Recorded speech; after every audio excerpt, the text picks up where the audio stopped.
Hi friends, जय जगन्नाथ। आज आम बनइबा बोईतालु फुलरे बड़ाटी।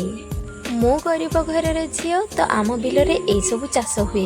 बोईतालु बोईतालु फुला फुटी से बिलर आनी तो आज मुझे भाविली आम गाँवली घरे केमी बड़ा करा जाए। तो प्रथम देखो तार चारि साइड देखो आम चपा गुड़ाक भल भाव छड़ेदेली। तार डेंठी लगी डेंठी को भी छड़ेदेली। या पर तार मुंडी जो लगी छड़ेदेले ता भीतर हलदी देखो फूल गोटे केमती बाहर। हलदी सब फूल गुड़ाक सेमती हलदिया देखो केते सुंदर फूलटे फुटी ता भीतर आम भल भाव छड़ेदेली। एमती सब गोटे गोटे नुहे सबुतक छड़ेदेली। छड़े सारा पर गोटे बाउल आनिली पानी। मो पानी रे से गुड़ाक सब फूल गुड़ाक भिजेदेली। भिजे दे सारा पर 3-4टी एकासह मु धरिली। धरिकी पूरा चिपुड़ी चिपुड़ी रखिली। केच हम ना आपण मैंने हल्का हल्का मु कली देखिपे चिपुड़ी देली। तापर अलग अलग गोटे गोटे मु थाली रे सजाड़ी रखिदेली। एहीपरि भाव सबुतक फूल को मु धोईकी भल भाव चिपुड़ी गोटा गोटा करके अलग अलग करके रखिदेली। देखंतु गोटे भी मोर खंड खंड होना। तापाई मु रेडी करी अरुआ चाउल भिजेइथिली। सबुतक भल भाव 2-3 पानी करके भल भाव मु अरुआ चाउल को धोई नेली।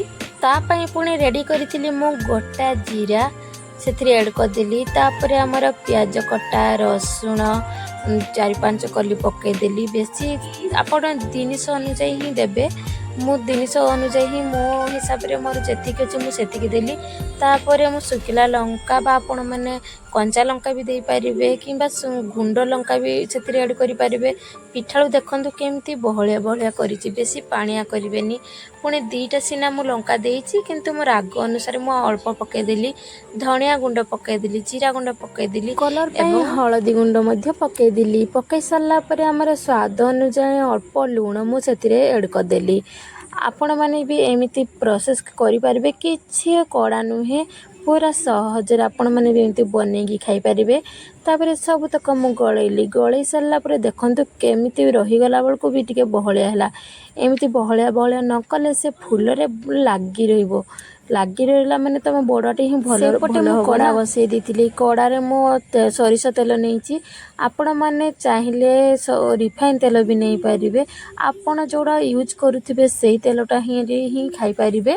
बेसी भल लगे सरिष तेल देले से मु सरिष तेल देती। देखंतु पिठाळु गुड़ाक केमती गल गल करी गोटे रु गोटे एमती मु अल्प 3-4टी पकईदेली। तापर देखंतु भल भाव आमर तेल भी गरम हो जाइए। भाजबा को भी बहुत सुंदर लगुच। देखो आम नाली नाली होगला।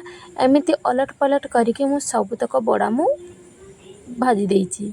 एई रेसिपीटी कड़ा नुहे, बहुत ही इजी। आ खाइले आपण माछ परिका लागिबो जे मु माछ खाउची बोली। माछ भजा खाउची बोली। घरे निश्चित बनैकी खांतु, समस्त को खांतु। मो वीडियो को जदी भलो लागे तब ताले सब्सक्राइब करबे जमा भी लागिला। आपण माने बनैकी खांतु। कमेंट साजरे मते निहाती जणैबे। आमो वीडियोटी भलो लागिथिले लाइक कमेंट सब्सक्राइब निश्चित करिवे। जय जगन्नाथ संग माने।